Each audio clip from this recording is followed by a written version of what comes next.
Stamper fans!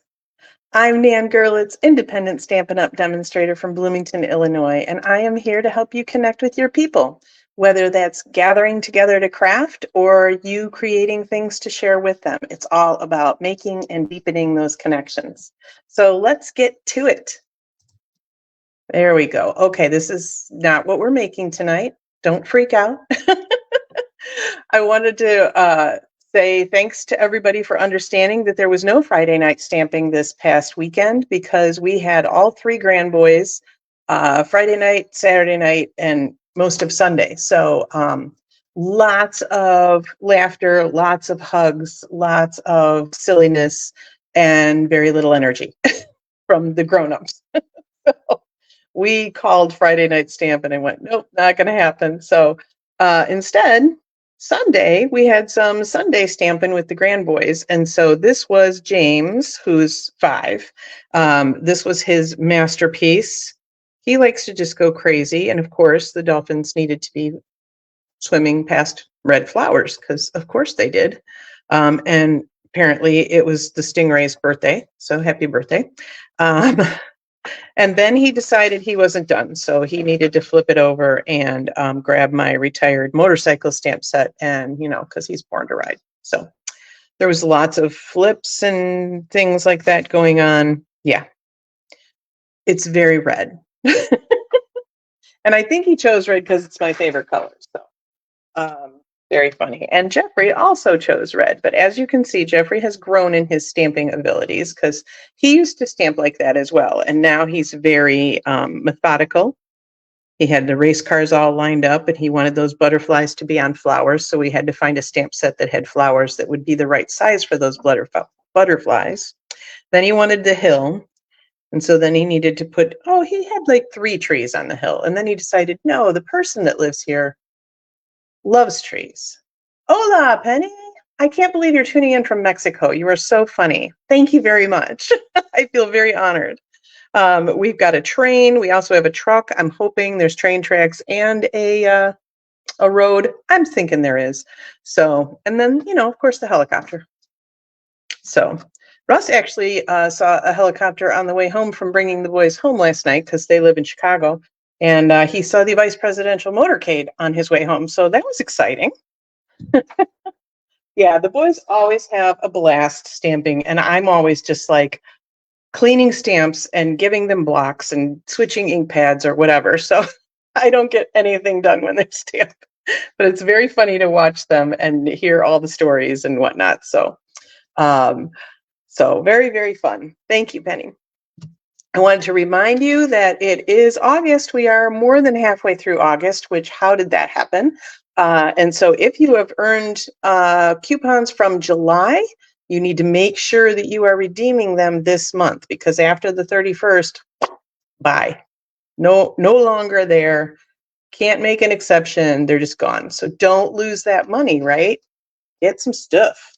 And speaking of getting stuff, we also have the Designer Series paper sale going on all throughout the month of August. So that's a really nice thing to spend your coupons on. I know I've got some new Designer Series paper coming to me this Thursday, so you might just see some, you never know. Yes, so we have 14 different packs that are on sale, 15% off. No minimums, no maximums, no you got to buy this much to get this or anything like that. Just boom, put it in your cart, it's 15% off. So that's all of that. I also wanted to show you this. I know I'm just show and tell tonight, aren't I? But I had the opportunity for the first time since April to go to our local demonstrator team meeting. I've kind of got adopted by a group that was down here after I moved. And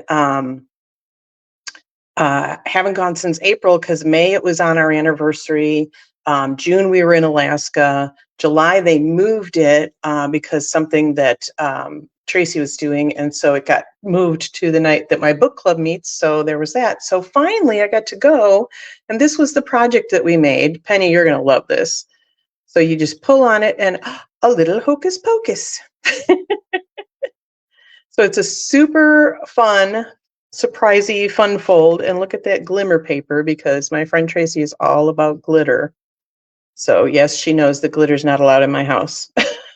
So, but glimmer paper's okay. Alrighty, so let's get to tonight's stuff. We've got lots to cover tonight. Isn't it so cute? I knew you would love it. So we are using the Frosted Forest bundle again tonight. But instead of completing a card with you, I'm going to show you multiple ways, multiple looks, let's say, that you can achieve with this bundle so that you can kind of get an idea of, and I didn't even do everything you can do, but I did a lot of stuff. So it gives you a good idea. All righty, so let's grab some paper. Let's see. I've got notes down here because I do not want to miss anything, and I don't want to mess anything. So what I like to do with mine, especially with the glass mat, but even if you were working on a grid sheet or something like that, put just a glue dot on the back of your cardstock that you're going to be working on. Let me make sure this is in camera for you. I always want to put it lower down by me. Okay, so that'll keep that in place while I'm doing all the work with the masks and everything. So masks, that's what Stampin' Up likes to call what we call stencils. I grew up calling them stencils, right? So that's pretty much what they are. But we have, let me show you the stamp set again in case you need a refresher. We have what we're calling the tall tree, and then we have a couple of evergreen trees. And so we have a set of masks that go with the tall tree, and they are labeled 1, 2, 3. So you know kind of which order to use them in. Or you could go rogue, whatever. And then for the evergreens, we have the masks have both of them on there. So you can stamp them that way, or you can stamp them however you want. And I'll show you that. And these are marked A, B, and C. So it's not to confuse them, because you know darn well you're going to want to put this trunk on an evergreen, right? But I like that just in case we're having a little tipple or we're a little tired when we're crafting, they've helped us out with 1, 2, 3, and ABC. So I know last week when we were using this stamp set, I said, oh, do all of your ink blending first and then just stamp over it, which certainly can be done. But when I was kind of researching, my blocks, when I was kind of researching what all I could do and some ideas for this, Patty Bennett, who I was watching, she does her stamping first and then lines the masks up over that stamp. So let's do that, because that worked out really well for me. I do have sample cards, by the way, to show you.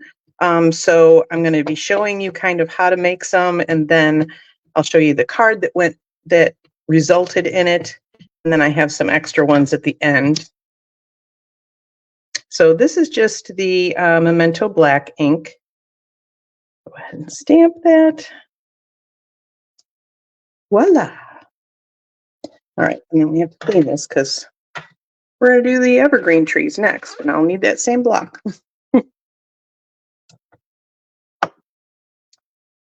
So you can stamp this in any color you want. So if you wanted a softer look, I would recommend one of the browns. You could go as deep as espresso, or you could go like pecan or even crumb cake if you want a much subtler outline look. So let's grab our first one. And all I did here was I just put some painter's tape on my masks so that they would stay in place as well. And also, if the painter's tape happens to get on the cardstock, it's not going to be the end of the world, right? So this one's pretty easy to line up if you tape it down, right? Because the branches are all, kind of cut out. So you can line those up really easy. So let's grab, we have most of tonight, we're using blending brushes again. And this is our color palette for this first, for the tall tree. Super pretty. So we're going to start, whoops, not lemon lime. For the trunk, we're going to start with copper clay. And let's grab our brown blending brush. And we are going to start from, where's my sample? We are going to start from in here, because the sun would not penetrate the leaves as much, right? So the trunk will look darker where those leaves are covering up the sun. And then the bottom of the trunk will be a little lighter because the sun's hitting it, right? Okay, so I did not bring over my microfiber cloth, which I usually use. And then we're just going to wipe that right off with our chamois, and we're good to go. Yeah, so we're going to use that kind of light concept. Oh, copper clay. I know. I have not used it enough, and I was so excited when they came out with copper because I love copper. So I don't know what I'm thinking that I've not been using it enough, but we'll fix that. And now for the first part of the tree, we are going to use lemon lime twist, which is actually one of my favorite greens as well, but it is very bright. So you do have to kind of tone it down with other things. So got some copper on there too. My copper wants to be everywhere tonight. So this one, it's very easy to line up because it really, the stamp just sits right inside the cutouts. And again, you can line up those branches because those are kind of covered by the cutouts now. So let's grab our green brush and a little bit. And again, we are going to concentrate on the middle part because that's the part where I need my sample up here. That's the part where the sun is going to be the least likely to get to, right? So very gentle on these pokey guys because you don't want to bend them. So I'm just going to lay down a few layers of the lemon lime twist in the middle. And then I will branch out, if you will. I told you I was hilarious, didn't I? So I'm just going to start adding that color. I'm going to keep adding it from the middle and then circle out from there. And remember, when you're doing blending brushes, especially when you're masked off like this, it's hard to tell how much color is really on the paper. So always take a peek because you can always add more, but you really can't take it away once it's on. Holy moly, that's gorgeous. I love these masks so much. So let's wipe that one down. So again, if I were just making this and using the same color on the masks every time, I would just keep on using them. I wouldn't be cleaning them in between every layer. But since I'm going to be doing different things with them, they need to be cleaned off. So normally at the end of the session, all I would do is take my masks upstairs to the sink and I would just literally rinse them in cold water. You don't even have to like rub them off or anything. You just rinse them and they're done. Okay, so now we have our number 3 mask, which is more of the finer detail.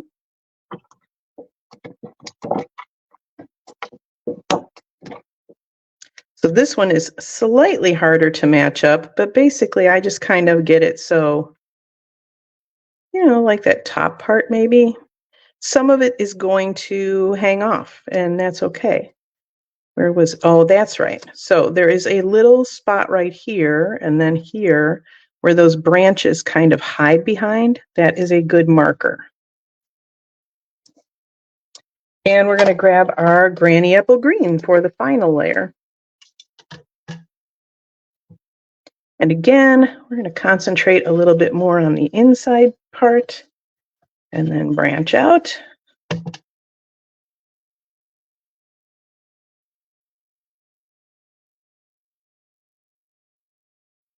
Take a peek. Oh, I like that. Very subtle up there. All right, clean off our brushes. Something else that Patty had said when I was watching her videos was that she does not ever wash her blending brushes.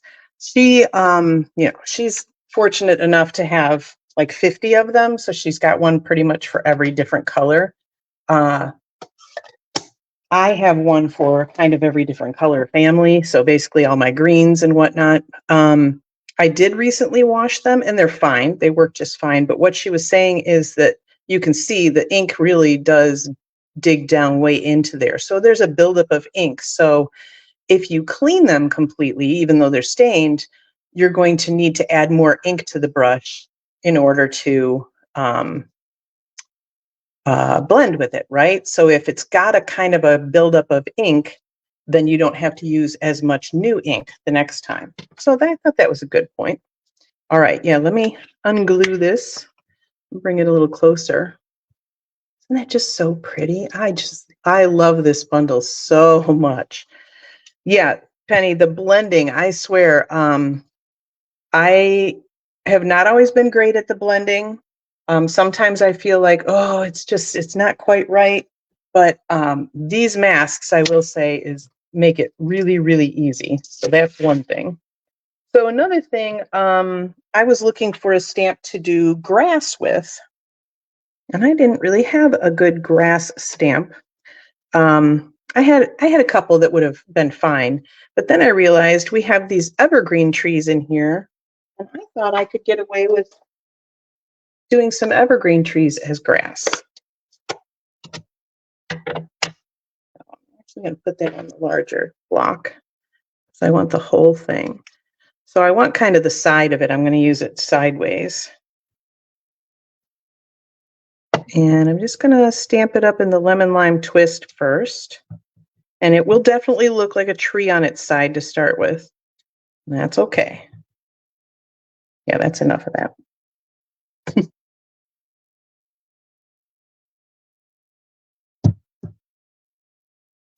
And then I'm going to add a little depth of color with my Granny Apple Green and just stamp over that.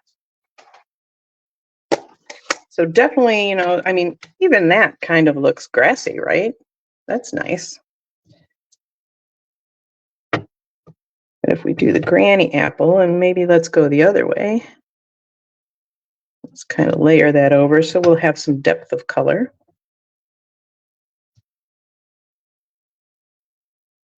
Pardon my reach. Get that off my glass mat. Okay, and then with the Granny Apple still, I am going to do a little blending so it's not quite so stampy. So we're going to start off the cardstock, and I'm just going to blend up into that stamping that I just did. We can grab that back off the glass mat. Just a tad more.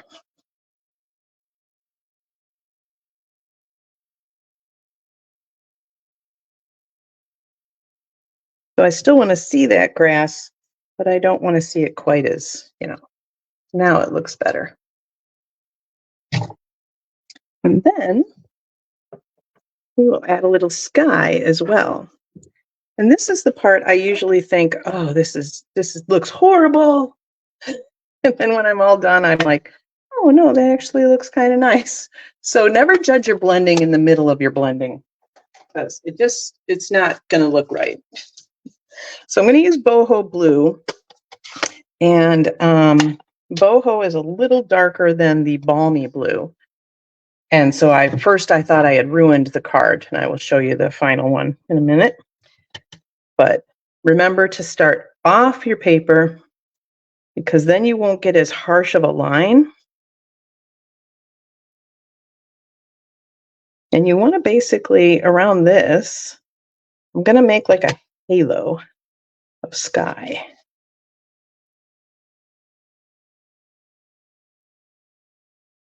And it seems, when I did it to start with even, I was like, ooh, that seems too dark. But actually, when I got the backing paper on the card, it was much better.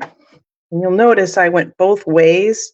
That kind of helps the blending as well, if you're doing just a straight, background kind of blend. So that just really makes that tree pop, for one thing. Love that. All right, now let me show you the finished sample. There we go. So I picked up the lemon lime twist, and I picked up the copper clay in the background, little birthday wishes. We are all good. So you notice that a lot of the darker is right in here, and then it lightens out as it goes out from there. Thanks, Penny. I really like how that grass turned out as well. I was so happy with my little discovery that trees can make grass. All righty, so there's our first one down. Now we're going to move on to our evergreen trees. Need to get my sample over here so I can refer to it. I literally cut a bunch of these white pieces and just went to town. All righty, where's my next glue dot? There it is. So again, a glue dot on there. We're going to do a landscape card this time.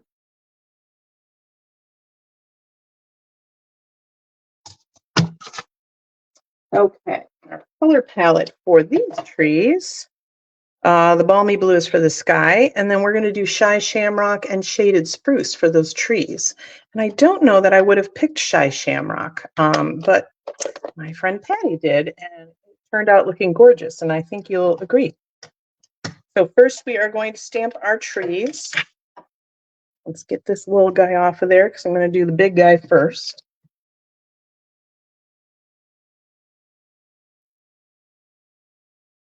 Okay, so with a bigger stamp like this, especially with a stamp pad like your Memento that are not like our regular firm foam, this is that old kind of felt pad. So I like to do the twist and tap. That way you know you've got some good ink coverage on there.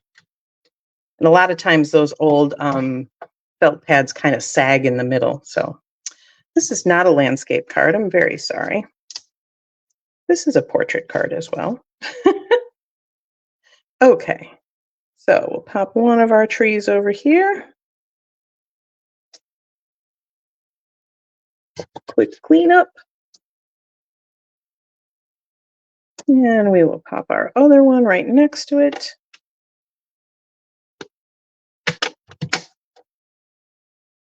I'm going to overlap these slightly. So I'm going to show you that even though those masks are spaced how they are, you can do this whatever spacing you want. You don't let them dictate to you where to put your trees. Okay. So let's grab our shy shamrock.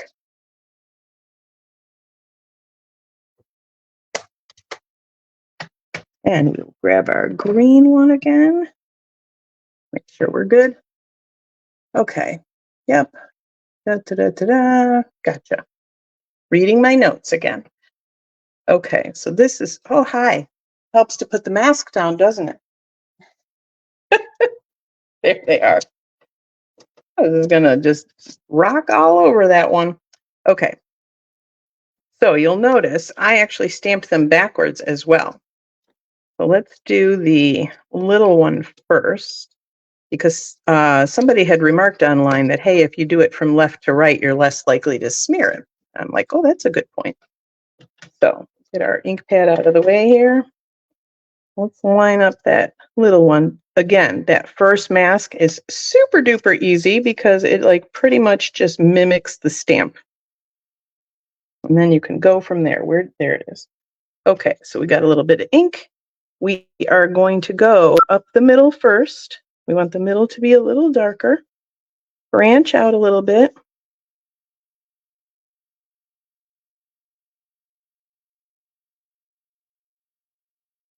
Check on that. Ooh, very pretty. Since I've got this mask here, I'm just going to do both trees, each layer as we go, because that makes sense.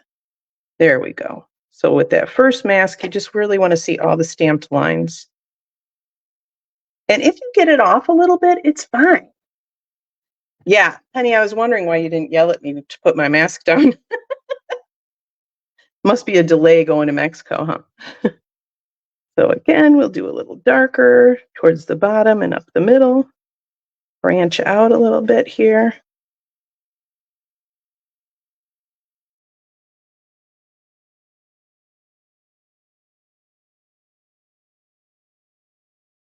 Check on that.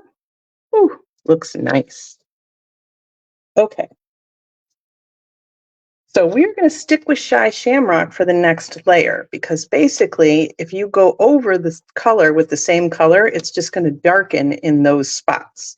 And because this mask is not going to be the exact as the last one, some of those spots are going to get darker and others are going to stay that lighter.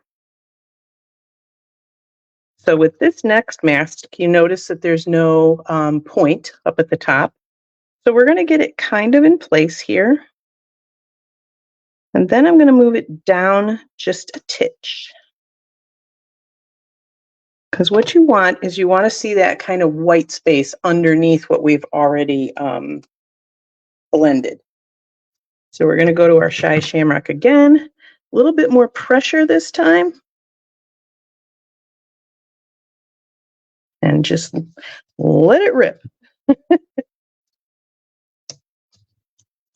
And so you see, I'll lift that up for you.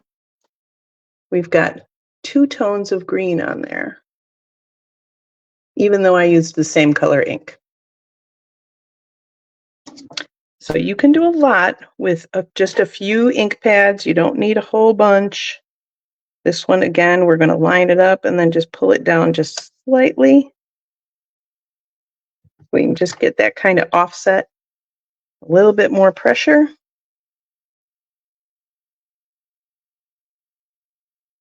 And of course, I have not cleaned my brush in between these layers either, because I was going to go into the same color.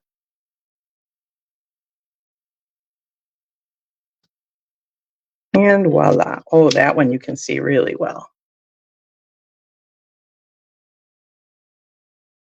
All right. On to our third one. Let's clean our green brush a little bit. And we're going to move on to shaded spruce, because they're spruce trees, right? I am running out of room here, people. That's okay. We got this. All right. And our third mask, here we go, is the very slightest of details, right? It's got the not a lot of openings. This actually, on one I recently did, I did white on it. So it could be like snow-capped, you know, or snow, have a little blanket of snow on it. So again, we're going to put this up towards the top and pull it down just slightly. And into the shaded spruce.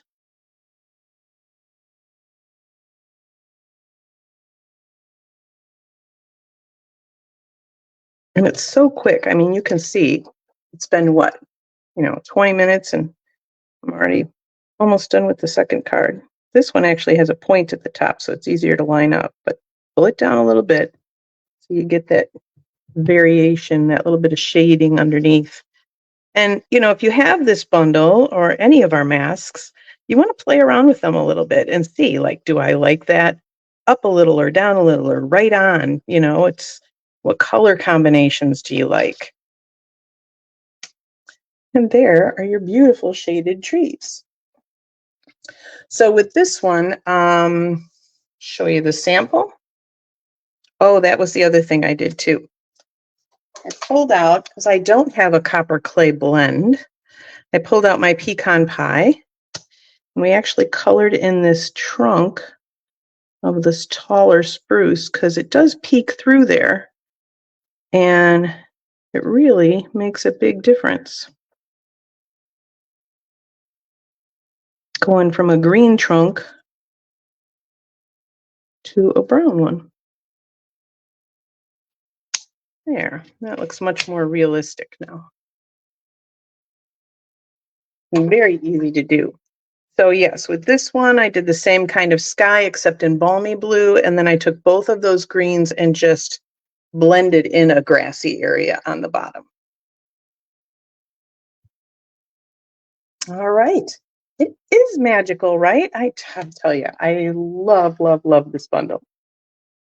Okay, we are going back to the tall tree, but we are not going to stamp it this time. This time we are going to go just with the blending, and then I will show you what is probably my favorite sample that I made. I was pretty excited about it. Let's grab a glue dot. You do not have to do the glue dot. You could put this down with washi tape, Post-it tape. You could leave it loose if you're feeling very confident. I am not feeling very confident, especially on camera. Like that'll be the time when it moves and I screw everything up. So this is going to be kind of a fall tree. So we're going pecan pie, pumpkin pie, and crushed curry. And suddenly I'm very hungry. So we'll start with that trunk. Grab that guy. And we're just going to go, towards the bottom. And our brown brush. Again, I'm going to start in the middle so it's nice and deep and dark in there, and then come down where the sun would kind of get to it a little easier.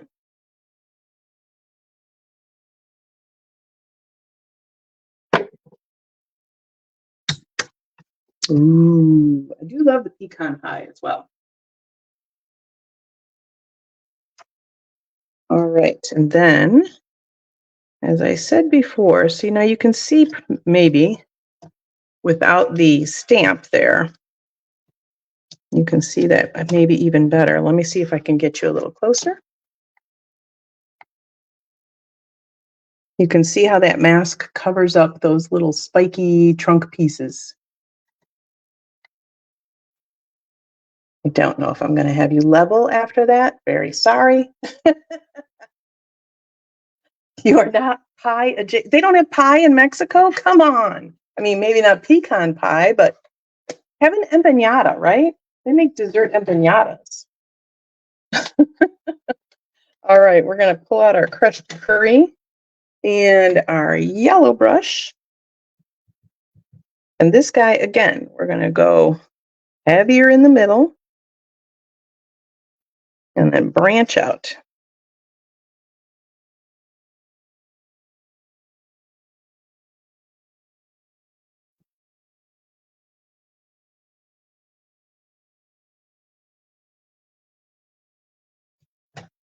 Oh, so pretty. Look at that shading down there, just from doing a little heavier towards the bottom and the middle. Love it. Okay, and then I think I told you, there's that branch right there, and there's a branch right there. And if you kind of line those spots up,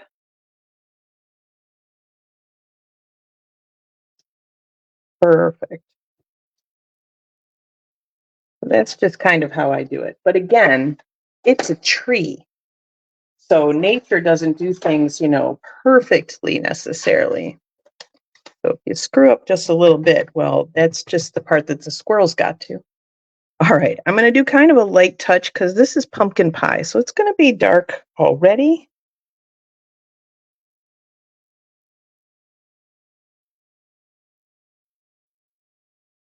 We'll take a peek. Oh, yeah. What a beautiful fall tree.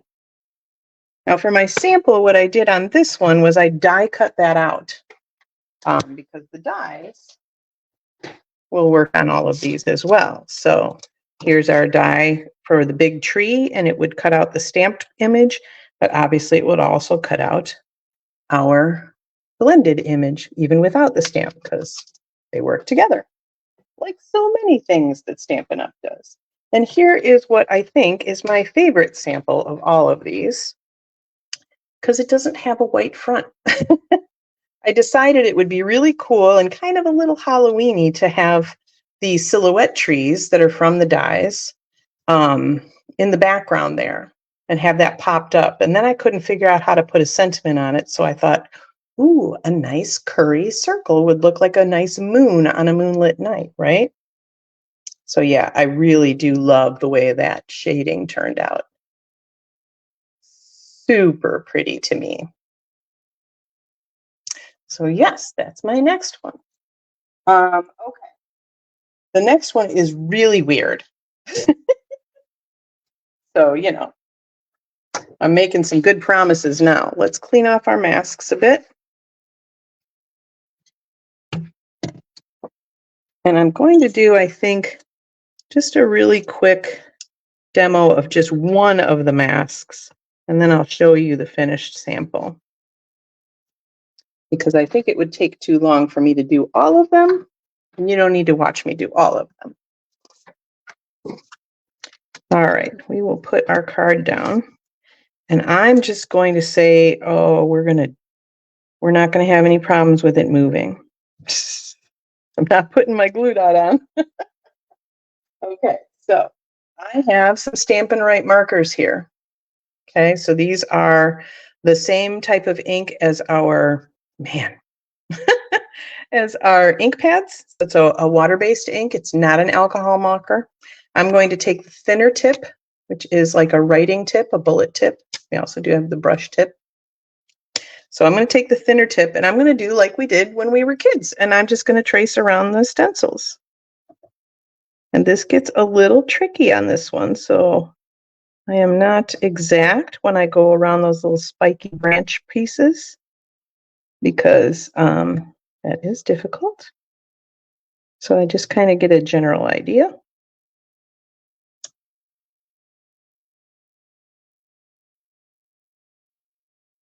All right, so that's all I'll make you sit through. Kind of looks like a dot matrix printer printed it. For those of you that are my age, remember dot matrix printers. But let me show you the finished sample. And it's just a little abstract. It's kind of cool. So I did crumb cake for the trunk, and then I pulled in the old olive for the big leaves, and then I pulled in that pumpkin pie for, you know, some like fall leaf things. Oh, and then let me show you how I did that grass on this one too. So I took my old olive and my crumb cake. You could do any of the colors you want, obviously. And I just took the side of it and thumped the paper, just kind of randomly with the side of the brush tip, very lightly. You don't want to ruin your brush tip.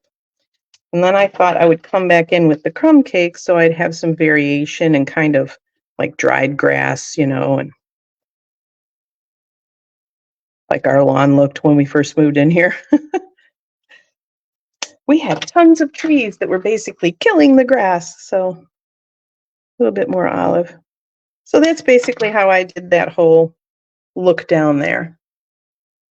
So another way you can do your grass. A very different look to that card than the others, for sure. I will tell you that I also tried to do that same technique with our Stampin' Blends, our alcohol markers. And so this was the result of those evergreen trees. So I did a pool party, and then I think shy shamrock, and then spruce. And then I went over the whole thing with pool party to try to kind of blend it. And, you know, they're fine. These are not my favorite. I don't know. They kind of look like worms or something. So, you know, some of them might work with that, some of them not. I prefer the blending brushes for sure, but I wanted you to see what that would look like.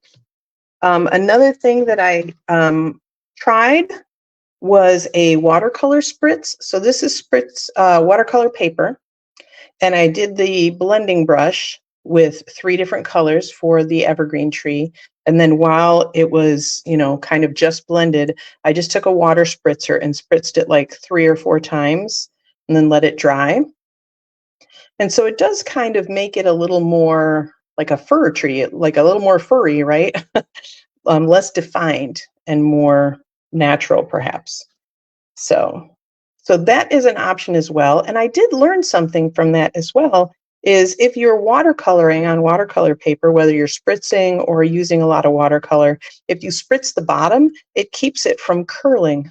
So that was interesting. A little something new I learned. Okay, and then I have 2 more samples to show you. These are using just the die cuts. So here is our tall tree. And you'll see we have the outline, we have a trunk, and we have this, you know, leafy stuff. So I do wish, after I was finished, I wish I had done the trunk in perhaps a deeper brown so you'd have more contrast. But it is kind of cool and textury. This is one of those things, and the trunk as well, that you definitely want to use our adhesive sheets with. so that you have an easier time sticking that down and you're not putting liquid glue all over the place. Then for our evergreen trees, they each have an outline and then a squiggly inside, if you will. So that's what I came up with for these. So very cool. And just a totally different look. Let me grab the other guys because I used pretty much the same colors on these. So you could really get an idea of the difference in the look of them, right?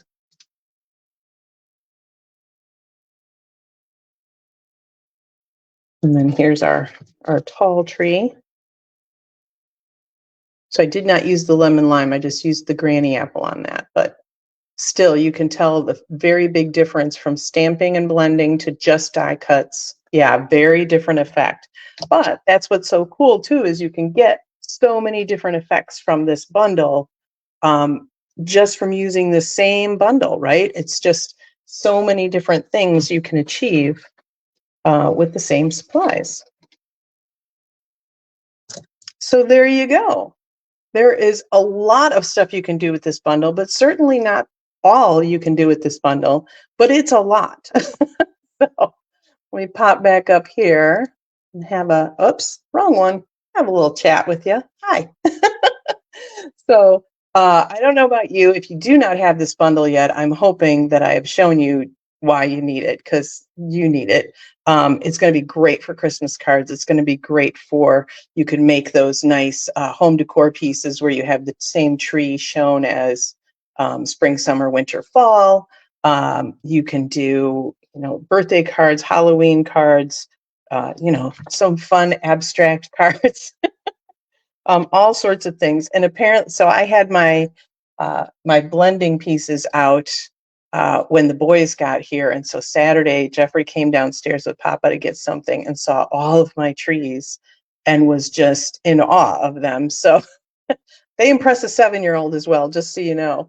Yeah, he was super, super excited about that. So, and if I had had a little time with just him, I think I would have shown him how to do it. But I think James is a little too impatient yet to grasp this level of stamping. So, all right. So that's all I have for you tonight. Thank you so much for joining me. And if here's your reminder, if you picked up on any tips or inspiration while you were here, I would love it if you'd share the video so that your friends and family can get them too. Until next week, I'm still Nan Gerlitz. Happy stamping.